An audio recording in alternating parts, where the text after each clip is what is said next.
Misteri mayat pria tanpa kepala mengapung di perairan Cilegon, terkuak ciri-cirinya.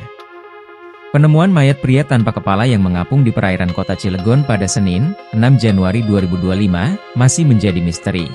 Polisi kini telah mengungkap ciri-ciri mayat pria tersebut. Saat ditemukan almarhum memakai celana jeans pendek warna biru tanpa mengenakan baju. Kemudian, kondisi mayat sudah tidak bisa dikenali. Saat dikonfirmasi, Kasubdit Patroli pada Ditpol Air Polda Banten, Kompol Feby Haryanto membenarkan informasi tersebut. Benar, tadi sore sudah dievakuasi, ujarnya melalui pesan singkat, Senin, 6 Januari 2025. Pertama kali mayat pria tanpa kepala itu ditemukan oleh seorang nelayan sekira pukul 11:15 waktu Indonesia Barat. Mayat itu ditemukan di perairan laut dekat Jeti PT Vopak dan Jeti PT Dover Kelurahan Grem Kecamatan Grogol Kota Cilegon, Senin, 6 Januari 2025.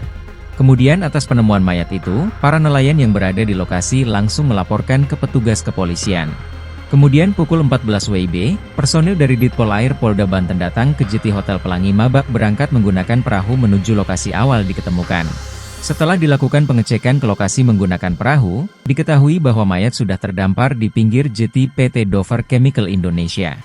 Karena tidak bisa dievakuasi melalui jalur laut, personil Ditpol Air Polda Banten dan Polsek Pulau Merak melakukan evakuasi melalui pintu jeti PT Dover Chemical Indonesia.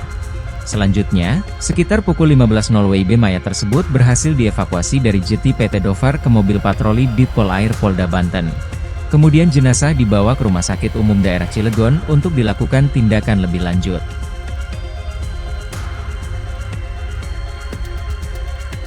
Download Tribun X sekarang, menghadirkan lokal menjadi Indonesia.